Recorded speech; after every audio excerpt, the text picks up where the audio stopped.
है आपका। मैं हूं आपके साथ दीपा बाफिला। रात के 8:30 बज रहे हैं। आज से ठीक 1 महीने बाद इस वक्त जब आप टीवी खोलेंगे तो देश की सत्ता पर नई सरकार को जनादेश मिल चुका होगा। दिल्ली की गद्दी पर 5 साल के लिए कौन विराजमान होगा 4 जून को इस वक्त तक पता चल चुका होगा। लेकिन उससे पहले 5 दौर की वोटिंग बाकी है, जिसे लेकर देश की चुनावी राजनीति का पारा बेहद हाई है, क्योंकि तीसरे फेज के मतदान से पहले प्रचार में जमकर हिंदू मुसलमान हो चुका है। वैसे तो मुसलमानों की रहनुमाई के दावेदार बहुत हैं, लेकिन लाख टके का सवाल है कि देश के मुसलमान मतदाता का मूड क्या है, किसे अपना सच्चा लीडर मानता है। सवाल करीब 15 करोड़ से ज्यादा मुस्लिम मतदाताओं का है, जो करीब 100 सीटों पर बड़ा असर देखते हैं। और इसीलिए एबीपी न्यूज देश के ऐसे 10 शहरों में पहुंचा जहां मुस्लिम वोट निर्णायक है। मुसलमान वोटर क्या सोच रहा है और क्या बोल रहा है, इस एक्सक्लूसिव रिपोर्ट में खुद देखिए, सुनिए और समझिए।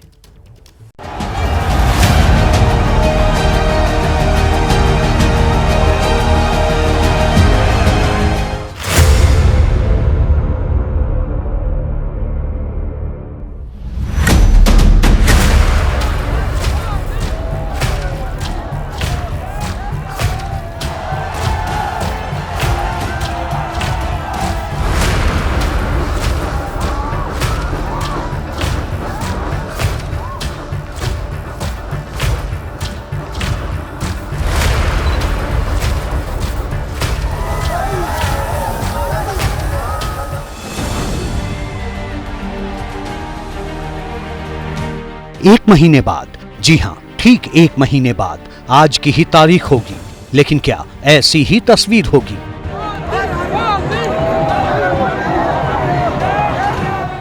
या फिर बदलाव की बयार होगी?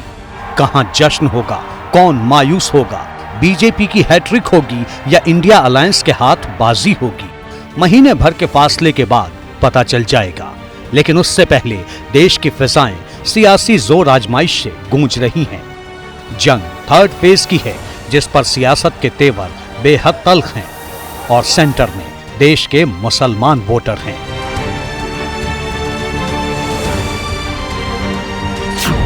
वो मुसलमान जिनकी देश की आबादी में करीब 20% हिस्सेदारी है, वो मुसलमान जिनका लोकसभा की करीब 100 सीटों पर जबरदस्त असर है, और वो मुसलमान जिनके वोट हर पार्टी चाहती है।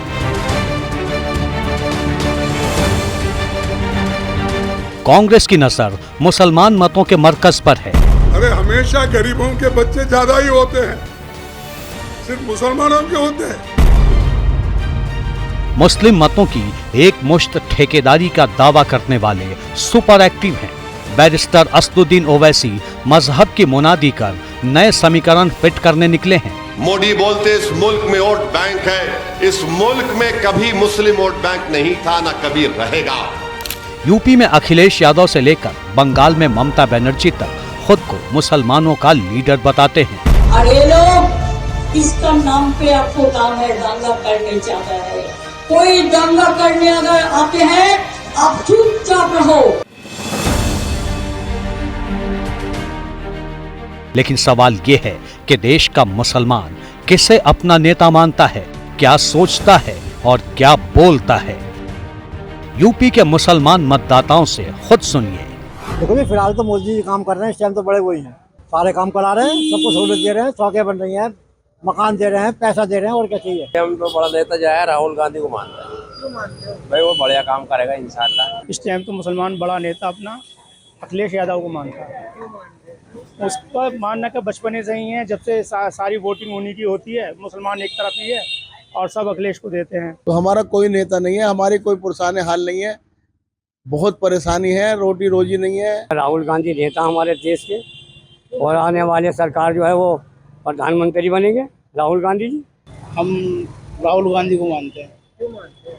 ये गरीबों के मसीहा हैं, ये युवाओं का साथ देंगे। आबादी के लिहाज से देखें तो अनुमानों के मुताबिक यूपी में करीब 4 करोड़ मुस्लिम हैं। ये आंकड़ा कुल आबादी का करीब 20% है। यूपी की 80 में से करीब 65 सीटें ऐसी हैं जहां मुस्लिम मतदाताओं की तादाद 30% के आसपास या इससे भी ज्यादा है। इन्हीं में प्रयागराज भी है। प्रयागराज का मुस्लिम वोटर अपना लीडर किसे मानता है, सुनिए।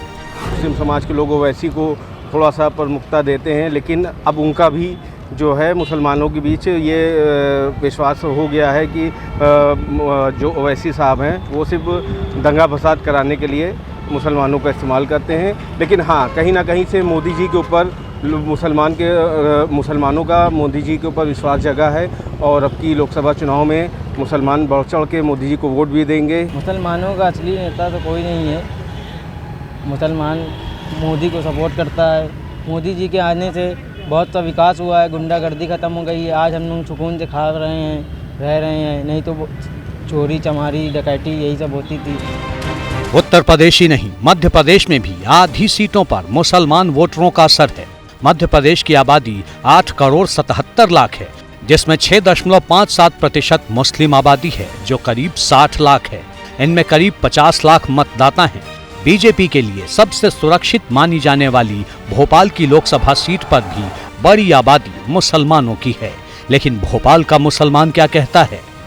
मुसलमानों का नेता, मैं धार्मिक पर तो मैं कुछ नहीं बोलना चाहूँगा। बाकी ये है कि ठीक है, जो है सो है, सब अपने अपने मुद्दे लेकर खड़े हुए हैं, सब ने अपने अपनी बात रखी है। और यही है कि जो देश की तरक्की की बात करे और जो देश के लिए अच्छा हो वही सही है। मुसलमानों का असली नेता तो हमारे वो ही हैं, आरिफ मसूद साहब। भोपाल में? हाँ, भोपाल के ही। ये हिंदुस्तान किसी एक का नहीं है, ये सारे हिंदुस्तानियों का है। कोई एक ये नहीं कहे कि हमारा हिंदुस्तान, नहीं, हिंदुस्तान तो सारे हिंदुस्तान में रहने वाले सारे इंसानों का है। अपनी अपनी राय है, लेकिन ये भी सच्चाई है कि देश में चुनाव के दौरान पहली बार मुस्लिम मतों को लेकर ऐसी सियासी जंग नहीं छिड़ी है।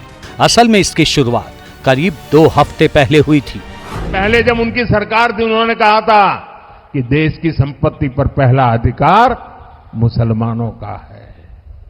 इसका मतलब ये संपत्ति इकट्ठी करके किसको बांटेंगे? जिनके ज्यादा बच्चे हैं उनको बांटेंगे। राजस्थान में एक रैली में पीएम मोदी ने ये बात कही थी और यहीं से चुनाव में हिंदू मुसलमान की एंट्री हो गई थी। ऐसे में ओवैसी कहां पीछे रहने वाले थे? एक मुल्क का वजीर आजम, 133 करोड़ अवाम का वजीर आजम, भारत के 17 करोड़ मुस्लिम अक़लियत को घुसपैठी कह रहा है। हर तकरीर में, पेपर में आज देखेंगे मोदी की गारंटी। मोदी की एक ही गारंटी है, दलित और मुसलमानों से नफरत करो। आप कब तक हिंदू भाइयों बहनों को मुसलमानों का डर दिखाएंगे? यकीनन हमारा मजहब अलग है, हमारी तहजीब भी किसी हद तक अलग हो सकती है, मगर हम तो इस मुल्क के बाइज्जत शहरी है ना। ओवैसी को हैदराबाद से दिल्ली की सत्ता को ललकारने का मौका मिल गया था। वैसे भी ओवैसी खानदान की सियासत मुसलमान वोटरों के सहारे ही हैदराबाद की चौहद्दी से बाहर कई राज्यों तक फैलती रही है। यही वजह है कि असदुद्दीन ओवैसी वोट के लिए कई बार विवादित बयानों से भी गुरेज नहीं करते। ताजा बयान सुन लीजिए। जो भारत में आज जो पोजीशन है मुसलमानों की, वो 1930 के हिटलर के ज़माने में जो यहूदियों से जो हरकतें होती थी वही स्टेज पे हैं। मुसलमानों को क्या गैस चेंबर में डाला जा रहा है? गैस चेंबर नहीं मैडम, गैस चेंबर आखिरी लिमिट था, आखिरी स्टेप था। क्रिस्टल नाक मूवमेंट हुआ, पिक्चर्स बनना शुरू हुए, हेट स्पीचेस होते रहे। पूरा उसका तरीका है, वो जो किया जा रहा है वो बिल्कुल हुआ है। ऐसे ही बयानों के जरिए हैदराबाद की चौहद्दी से निकलकर पिछले 1.5 दशक के दौरान असदुद्दीन ओवैसी ने देश में मुस्लिम राजनीति को नया रूप दिया है। AIMIM समर्थक कहते हैं कि ओवैसी देश में मुसलमानों के नए लीडर के तौर पर उभरे हैं। लेकिन क्या वाकई मुसलमान ओवैसी को अपना लीडर मानते हैं? मुसलमानों का बड़ा नेता किसको मानते हैं? असदुद्दीन ओवैसी साहब को। क्यों मानते हैं? क्या बहुत अच्छे नेता है, मुसलमानों की आवाज उठाते हैं, मुसलमानों के हक की आवाज उठाते हैं और अपना आइडियल मानते हैं। हम उनके लिए अपनी जान भी दे सकते हैं ओवैसी साहब के लिए। ओवैसी को क्यों मानते हो? ओवैसी हमारे हक में अच्छा बोलता है, दीन की बात में इस्लाम के हिसाब से वो काफी अच्छा बोलता है, रहनुमाई करता है और काफी अच्छी अच्छी बातें करता है। दीन के एतबार से भी कुछ गलत नहीं बोलता। बड़ा नेता, सबसे बड़ा नेता जी हम तो मानते हैं ओवैसी को। वो इसलिए मानते हैं कि वो गरीब तबके के लिए कदम से कदम मिला के साथ में खड़े रहते हैं। MIM की तरफ से काफ़ी काम हो रहा है और ख़ास तौर पे जैसा कि अब अकबरुद्दीन ओवैसी साहब के बारे में बताएं तो जैसा स्कूल्स के बारे में 10 स्कूल के ऊपर हो गए और भी स्कूल्स का कंस्ट्रक्शन चल रहा है। अल्लाह ताला उनको हिम्मत और सेहत और हयात दे। पब्लिक का पैगाम क्लियर है, लेकिन हैदराबाद में भाईजान का भौकाल कैसा है इसका अंदाजा इसी से लगाया जा सकता है कि असदुद्दीन ओवैसी को बड़े बड़े सियासी दिग्गज भी चुनौती नहीं दे सके, जिसकी वजह है पुराने हैदराबाद की 60% मुस्लिम आबादी। लेकिन अब हैदराबाद ही नहीं बल्कि देश का आम मुस्लिम मतदाता भी अपनी अहमियत जान चुका है। मुसलमानों का सच्चा लीडर कौन है, मुंबई के मुफ्ती मंजूर से सुनिए। मैं आपको बताना चाहता हूं कि हिंदुस्तान में मुसलमान खुद अपना लीडर खुद है और उसे अपने वोट की अहमियत का अंदाजा है। मुसलमानों, आपने तवज्जो देनी है तालीम और तरबियत पर, आपको तवज्जो देनी है इल्म और हुनर पर, आपने तवज्जो देनी है खुद की तरक्की और हिंदुस्तान की तरक्की और फलाह और बहबूद पर। साफ है कि वो दौर बीत चुका है जब मुसलमानों को सिर्फ वोट बैंक समझा जाता था। आज का मुसलमान अपने वोट को लेकर जागरूक है। हम यूपी की 60% से ज्यादा मुस्लिम वोटर वाली सीट संभल पहुंचे। मुसलमानों के सच्चे नेता को लेकर सवाल हुए तो दिलचस्प जवाब मिले, आप भी सुनिए। मैं नहीं कह सकता आज के भारत में कि ये मुसलमानों का हमदर्द है। मैं किसी से हमदर्दी की भीख भी नहीं मांग रहा हूँ। मैं इतना कहता हूँ कि साहब आप हमें जीने दीजिए बस। आप क्या हमारे साथ हमदर्दी करेंगे? हमारे साथ हमदर्दी करने वाला तो खुदा है। मुसलमान ये नहीं कह रहा है कि भारत में आप शरिया लॉ लाइए। मुसलमान कह रहा है भाई संविधान की जड़ों को मजबूत कर दीजिए। आप जिस संविधान को मिटाने की बात कर रहे हैं, संविधान मिटेगा, मेरा कोई नुकसान नहीं होगा। मैं तो 70 साल से रोड पर हूँ।